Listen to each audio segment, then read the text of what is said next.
Welcome everybody to this parenting workshop. The title is Reparenting, Repairing, and Replacing, which are three very important topics. And not only for parents, but for everybody that holds special relationships in their lives. So let's begin. Well, to begin, welcome everybody and thank you for taking the time to be here. This webinar will last approximately for an hour, more or less. And during the webinar, feel free to leave your comments, doubts, questions in the chat. This is the agenda for today. I'm going to begin presenting myself. Then we're going to talk about the three Re's, which are the three concepts in the title. Why is repair so important in relationships? And then I'm going to give an example. Then I'm going to give a letter, the main takeaways, and the Q&A section. To begin, I want to introduce myself. I'm Jimena Sanchez Jordan. I'm a mother of two children, a teenager and a preteen. And since I became a mother, I began working with this reparenting approach, because when you give birth to a baby, you don't only give birth to a baby, but you also have a rebirth in yourself, because you start seeing parts of yourself that you hadn't seen for all the years maybe that you were an adult. And you start to reconnect with all the childhood fears and all the childhood traumas and all the childhood experiences that were hard. So I have a background in education that helped me a lot to contact with children and youth. And during my master's in counseling, I focused specifically on youth, on children and teenagers. So it's like a combination of my experience and now the knowledge I acquired, because I've always been in this search of becoming a better mother and person. This is a triple Venn diagram in which you can see the three topics that this parenting workshop is about.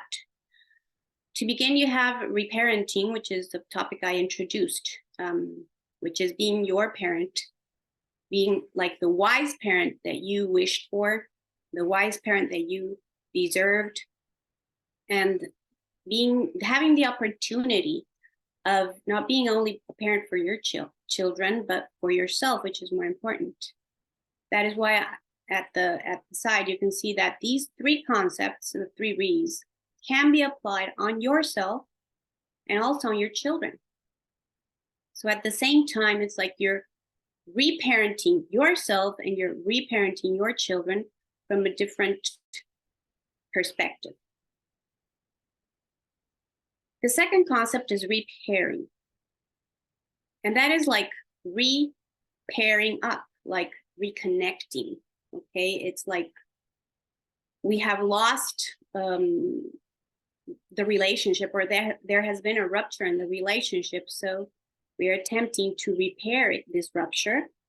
But while we're doing this, we're reconnecting and pairing up again with ourselves or with our children. The third one is replacing, which is like substituting something, right? Placing something else instead of another thing. And in this topic, I'm going to talk about substituting unconscious reactions with conscious actions when we're in family life, when we're in any relationship of our life. And as you can see, the interjection point in this triple Venn diagram is compassion, because compassion is the main ingredient in every relationship. Compassion is present in reparenting, when we're being our own parent, or when we're being a new parent for our children. Compassion is present when we're repairing a rupture in the relationship, when we're putting all of ourself, all of our love in repairing the relationship, in becoming better parents. And it's also present in replacing these unconscious reactions with conscious actions.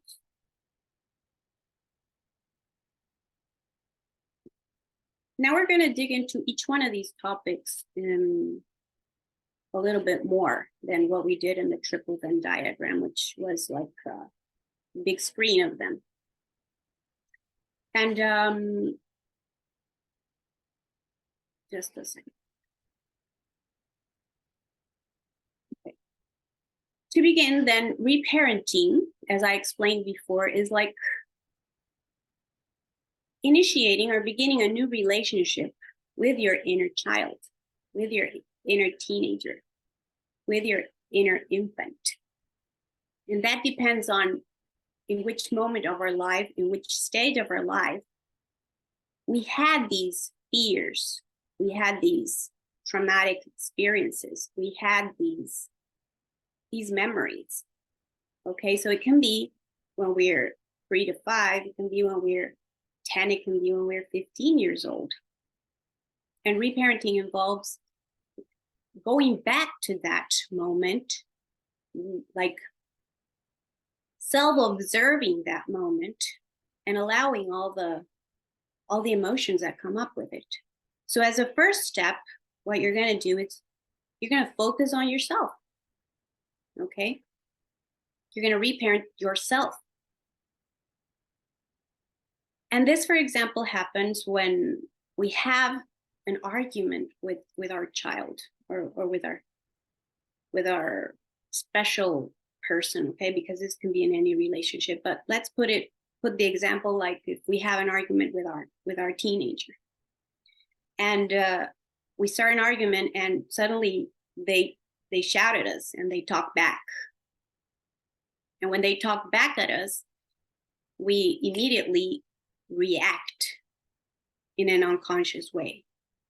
Okay, so it's not a top-down behavior, but it's a bottom-up behavior where we react in an instinctual way. And after this situation, we feel so many emotions, right? Maybe we feel guilty. Maybe we still feel very, very angry. Maybe we feel ashamed of shouting at our kid. And the thing is that we have the opportunity of us accepting all these emotions with compassion. And so we take our time after the argument, after the rupture, we take our time and we sit with these emotions. And we experience them, and we accept them, and we recognize them, and we embrace them. We allow them.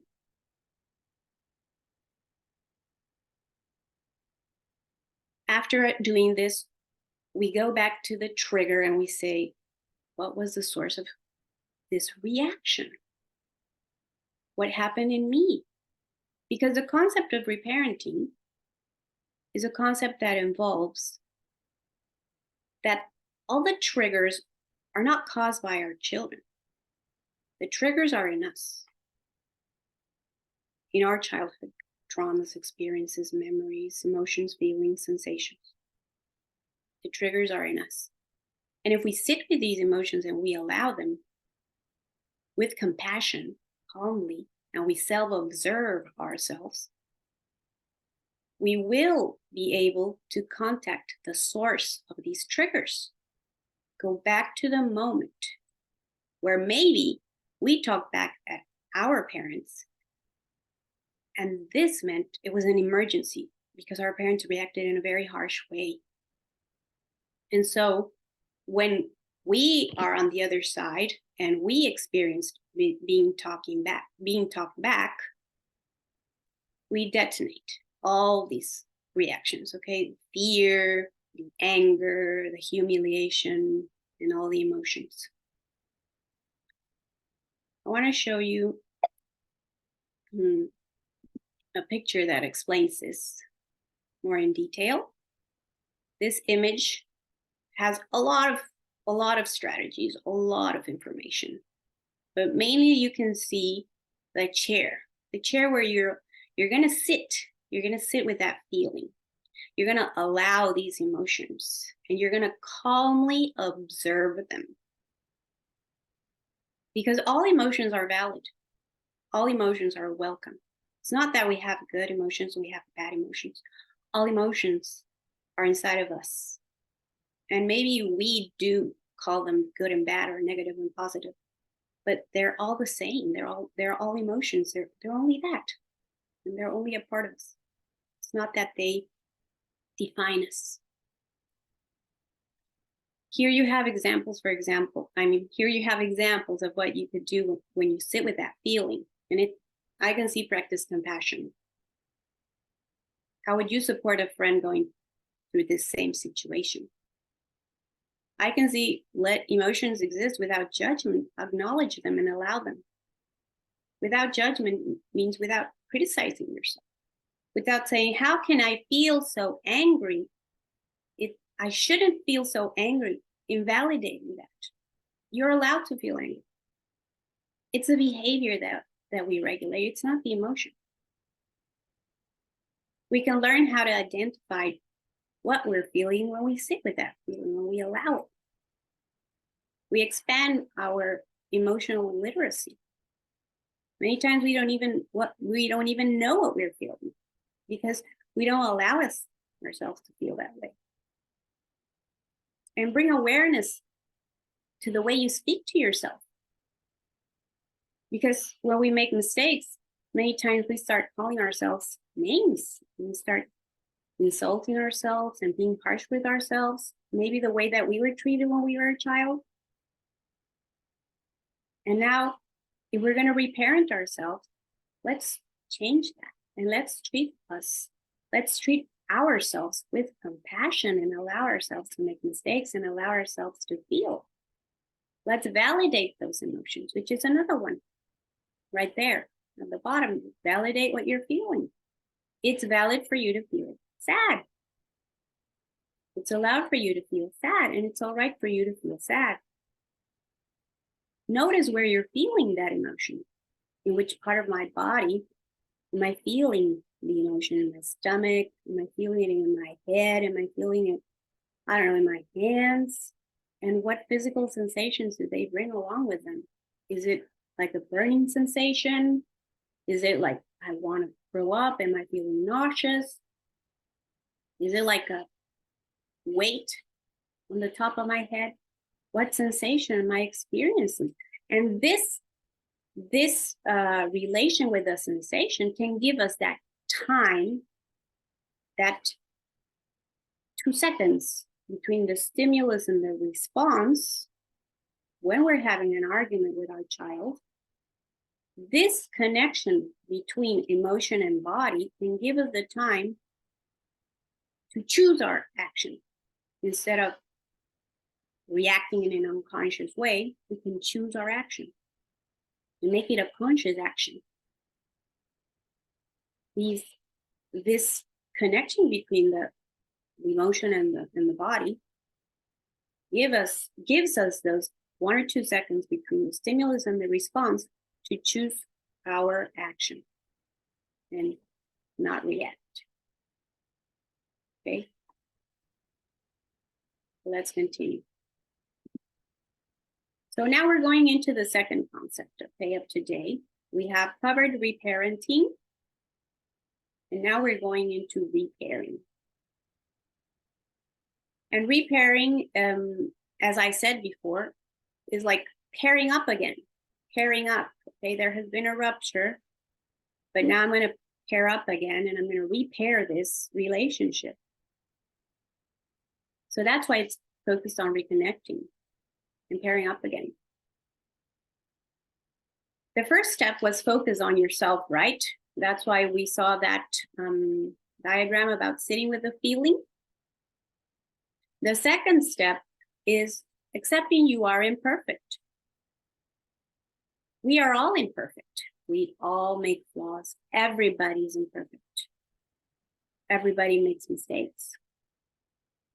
And you made mistakes in the past. You make mistakes every day. And you will make mistakes in the future.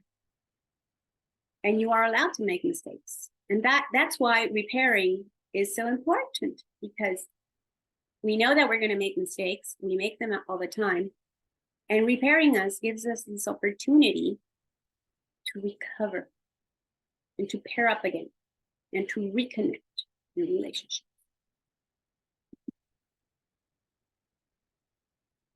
Also, when we repair constantly and we get into the habit of repairing, then this creates a bond of trust with our children or with our special person. And it promotes a healthy attachment pattern, a safe attachment pattern. And the attachment patterns will define us in the future if we're children, will define us in the future if we're teenagers, and will be a predominant factor in our loving relationship when we're adults. So if we heal our attachment pattern, being the wise parent to ourselves, we are doing such a great benefit to our children and, first of all, to ourselves. Also, when your children witness this emotional regulation in you, they will learn how to recognize their own emotions, and they will learn how to recognize their needs. And if they can express their needs, if they can feel free to express their needs, then you will be able also to maintain that healthy relationship, that healthy attachment pattern.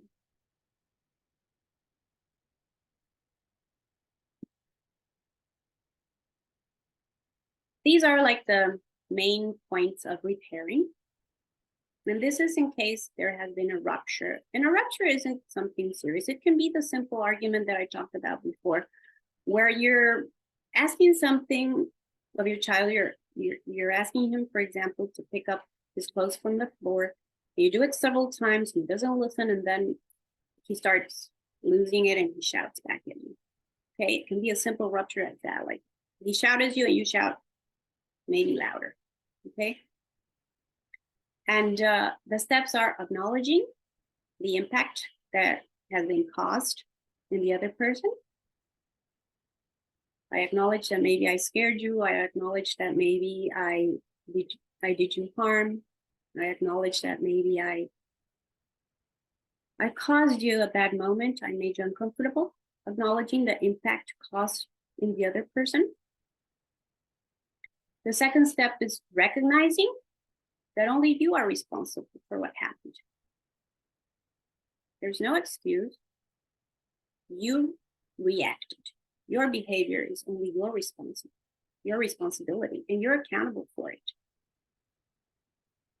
It's not that, you know what, I was feeling angry because you didn't pick up your clothes. That is not modeling accountability. It's totally the opposite, right? So we acknowledge the impact that we have caused. We recognize that we are responsible for our behavior. We are accountable for our behavior. And the third step is we apologize. We take responsibility for our actions and our words. And we say, I'm sorry, sincerely. I'm sorry, and I have no excuse. We apologize.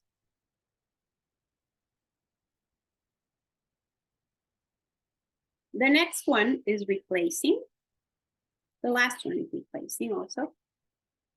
And this was what I mentioned before, when we are substituting, replacing, putting something else, replacing, putting something else instead, unconscious reactions with conscious actions. Okay? So unconscious reactions come from a point of stress. It's an instinctual reaction. Okay, it's not from the prefrontal cortex, but it's from the limbic system. It's a reaction. we react. It's instinctual. Okay? Takes us back to ourselves in the state of emergency with our own parents, and we react. So what we're doing here is we're focusing on those 1 or 2 seconds between the stimulus and the response, and we're choosing. We're choosing a conscious action. Okay, so the third step is replace the unconscious reaction with a conscious action.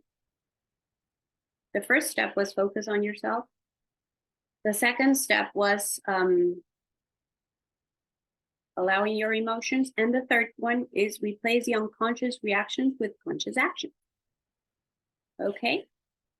And this not only ends here, as I told you, when we sit with our emotions, when we allow our emotions, we observe them, self-observe them, we can follow the trigger to the memory that is behind it and recognize the emotions that we felt when we were a child, an infant, or a teenager. And we allow those emotions because those emotions are inside of us. They're still inside of us. Okay? And all emotions are welcome, as I said before. When you go back to the memory with self-observation, as I also said before, you use compassion there. And you're capable of understanding why you're feeling in the present like you are, because you go back to the memory and you recognize how you felt. So you understand where those emotions come from today and how they were triggered, because you go back to the source, you go back to the origin. And you were probably not allowed to react like your child is reacting, right? When I gave the example about shouting back, maybe your parents, when you talked back, reacted very harshly. Maybe they, I don't know, they shouted louder, they even spanked you, I don't know. So it was a state of emergency back then. And that's why you also react in the way you do today. But now you're given a chance to replace these unconscious reactions with conscious actions and compassionate conscious actions, right? For this point, it's important to understand and to maintain in our memory that children are not our peers. They're not the same age as us. Their behavior is according to their age and their own stage of development. So in the stage of development that they are now, they're focused on themselves. Their perspective only allows them to see their point of view. They can't see yours. They're not adults. They're just focused on themselves. Many times we ask ourselves, how come my child doesn't listen to me when I'm talking to him? You know, it's like they're in their little own world. And they are in their little own world because they can only see their perspective. That's why they can only see many times their cell phone, right? Because of that reason. Why is repair so important? Because children tend to blame themselves because they're powerless. They are powerless against their parents because parents are their world. Parents give them food, give them clothes, give them the basics for surviving. So children tend to blame themselves for any rupture. And additionally, they don't have the perspective to see that their parents' actions are not their fault. They can only see theirs. They can't blame their parents and see, oh, I can see that they did this because of that. No, they can only see their perspective. And that's why they blame themselves.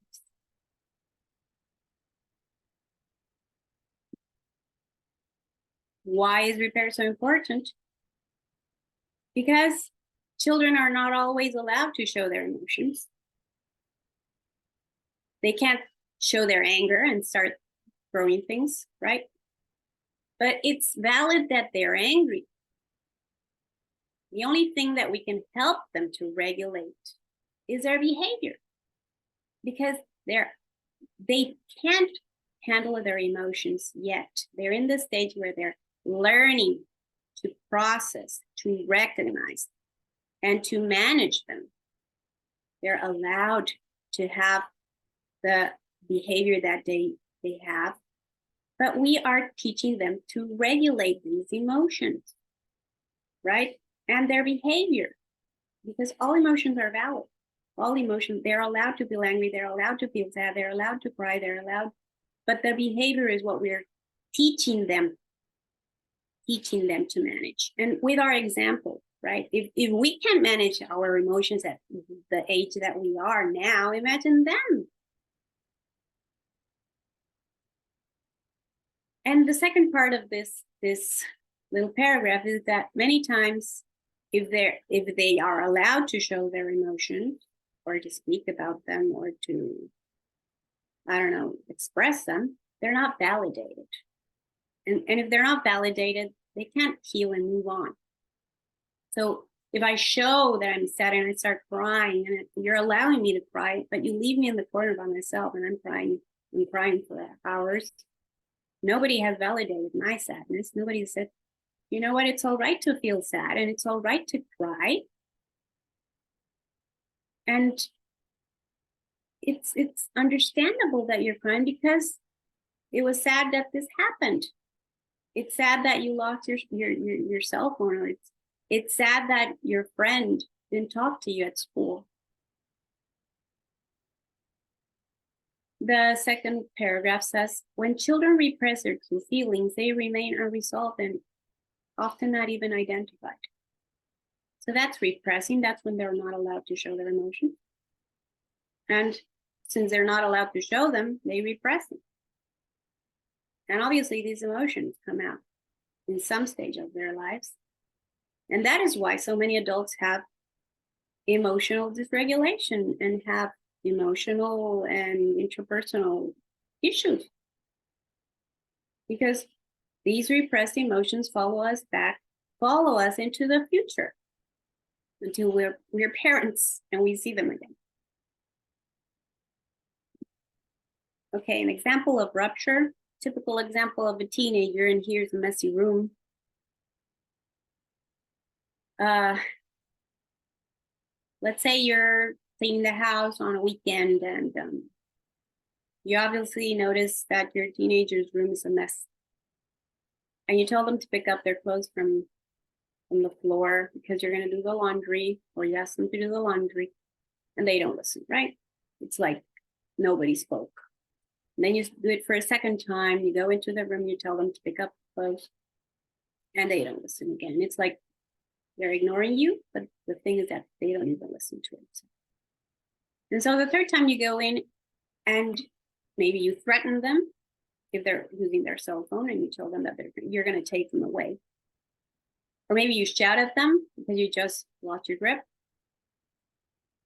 And your kid, maybe he gets scared because he was so lost in his cell phone and in his own thing, as I said before, and only see his perspective or her perspective. They get scared and they start crying. And there's an example of rupture, right? A typical example of rupture with teenagers. So what do we do? There has been a rupture, and this can be, as I said many times, this can be applied to any special relationship we have. It's not only with our children or our teenagers, it can be with your partner, because attachment patterns are carried on until our life in couple relationship. So the 3 steps for repairing would be: focus on yourself, allow yourself to feel or allow all your emotions, and replace unconscious reactions with conscious actions, right? So on the first step, you're going to recognize the emotions that you're feeling. Guilt, anger, sadness, all are valid. We allow all of them, and we not only recognize them, but we validate them, and we understand where they come from. And after allowing yourself to feel with compassion, not judgmentally, and not criticizing ourselves for feeling the way we feel, we can repeat the mantra or phrase, I am a good parent having a hard time. And you can repeat that even for yourself even if you're not a parent, I'm a good person, having a hard time. Because we do have hard time. In everyday stuff, we do have hard time dealing with the things that we have to deal. And when you feel calm later in the day, you can approach your son or daughter or husband or wife to talk about what happened. Replacing reactions with actions, replacing unconscious reactions with conscious action. What do? I practice self-observation, recognizing body sensations before the reaction, right? We explained that. And when I approach my son or my daughter, I do it after I have been able to calm myself, after I have allowed myself to feel whichever emotion I felt. I self-observe myself in the chair, sit with those feelings.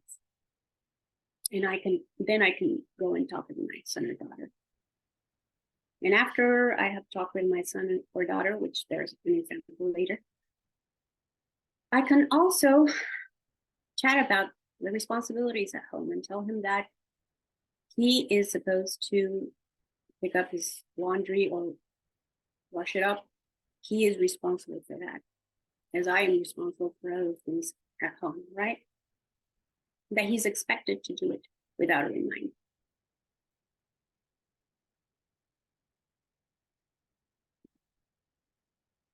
This is a strategy. This is a repair strategy that I was going to explain after the example.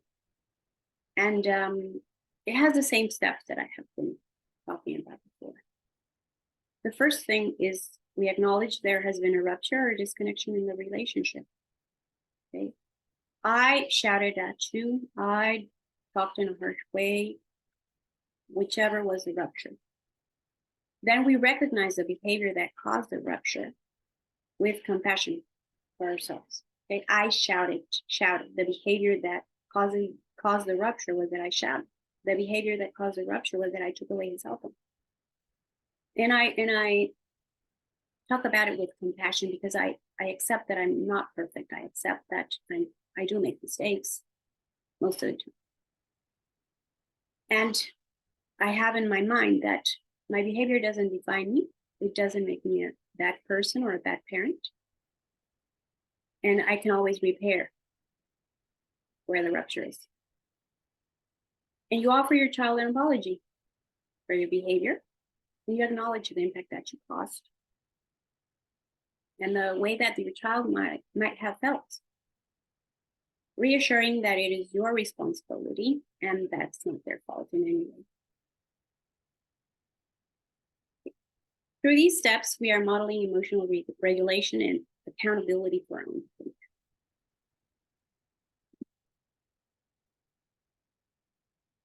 behavior.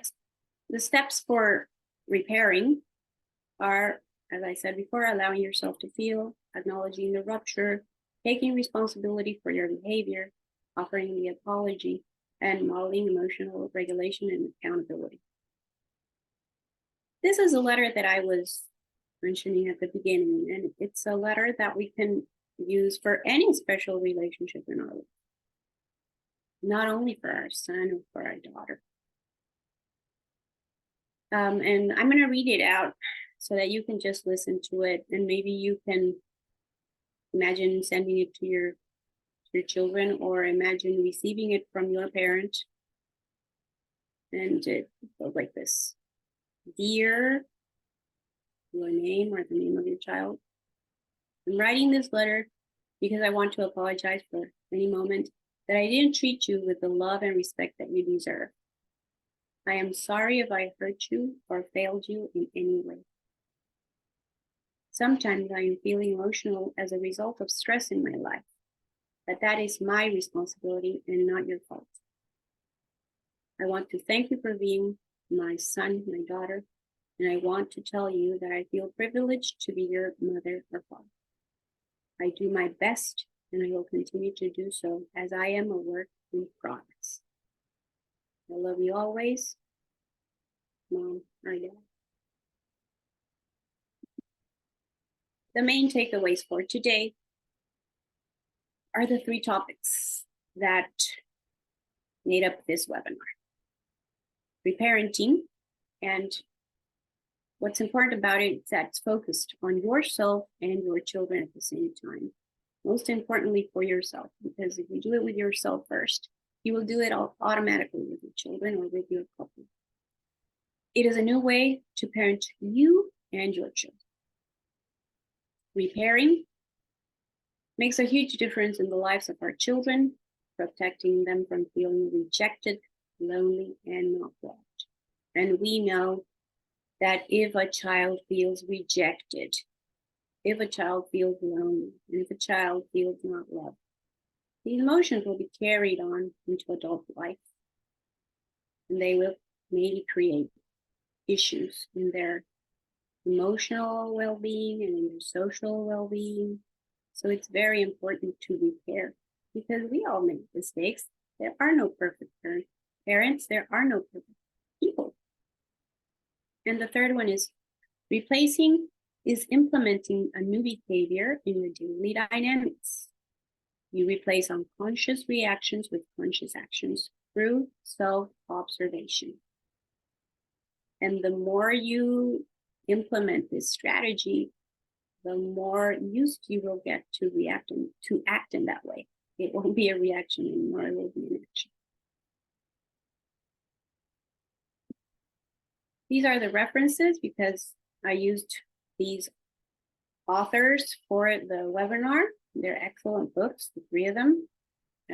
Becky Kennedy, The Good Inside, Thich Nhat Hanh with Reconciliation, Healing the Inner Child, and Shefali Tsabary with The Conscious Parent, Transforming Ourselves and Empowering the Children. These are my contact details and Monica's contact details. Monica is an excellent business coach.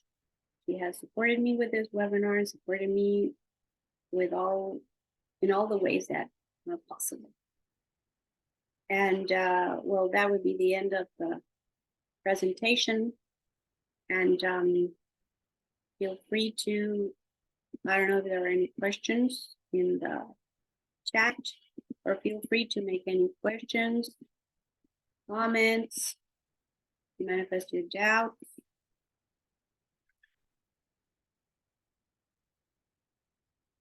And thank you very much for being here today.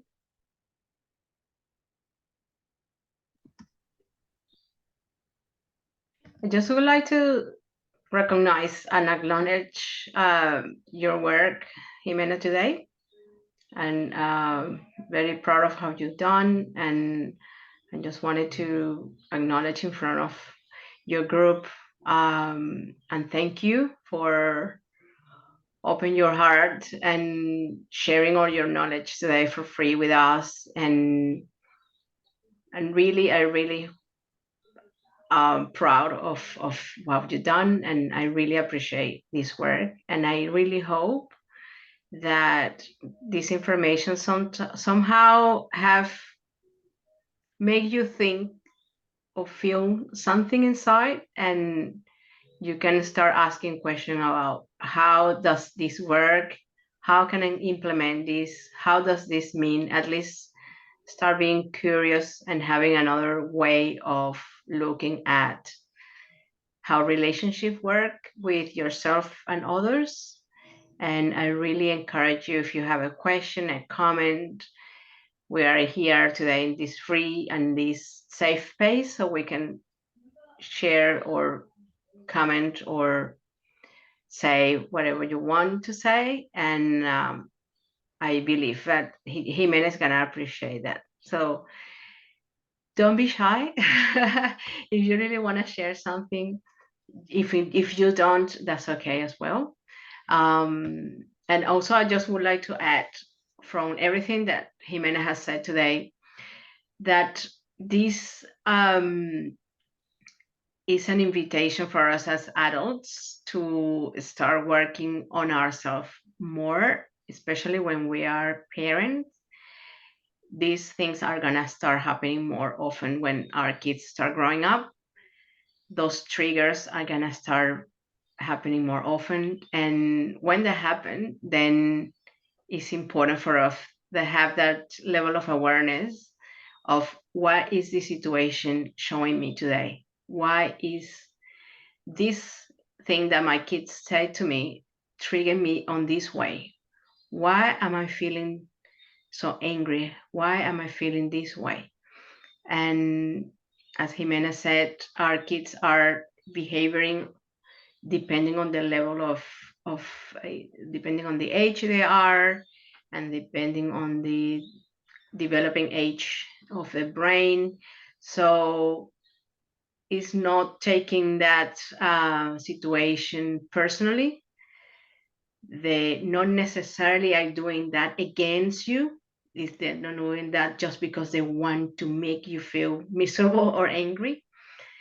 So the level of conscious is different from our level of conscious. So if we actually work on ourselves and we start seeing the situation as a learning process, this gonna be a different way of approaching that situation with them. And as she said, showing them how we as calm people and how we can regulate our emotion, how we can show them, because the way they're gonna learn from us most of the time are gonna be by example. So whatever they see in us is what they will believe is the way to do things. And we know that we as parents more and more are on a situation that we are very stressed, that we have a lot of different things that we have to go through, and it's hard to manage a home, to your kids, your work, your partner. So my call today, or my invitation for you today, is to find that place to work in yourself and just give that gift to your children. So that would be me. I think Karina have a question. I don't know if you want to say it, Karina, or I can let Jimena know. Yes, I saw it, Monica. Hi, Edna. Hi, how are you? Yes, it's through self-observation that we're going to be able to recognize. Why? Because let's say you have an argument with your son, and you just start feeling so angry that you feel that you're going to lose it, right? And you start feeling maybe that you're very hot, or that your heart starts beating faster, and you connect with those body sensations, right? And that's the 1 or 2 seconds that I talked about between the stimulus, which is like the argument, the trigger. Let's say he shouts at you, so let's say that that's a trigger. Between the stimulus and the response, which will be the way you act, right? You react or act. So in those 2 seconds, you have the time to choose between a reaction and an action.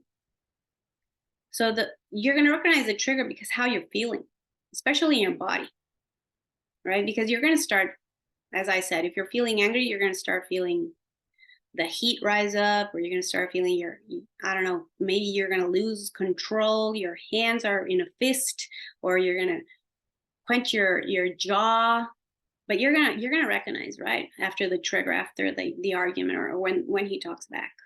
And those 2 seconds give you the opportunity of reacting or acting. And the more you sit with the way you felt during that argument, the more you're going to be able to choose the action instead of reaction, instead of the reaction, right? It's not going to be like a bottom-up behavior. It's going to be like a top-down behavior, right? From the prefrontal cortex to the body, and not from the body up, right, to the limbic reaction. So yes, that's how you recognize the triggers. Thank you very much for your question. big thank you. And well, that's going to be everything for today.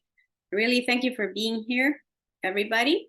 I hope that you found it useful. I hope that at least you have like one takeaway today, and you can apply it to your daily life, and that it's useful for you, and that it helps you in some way. Thank you very much, and lovely seeing you.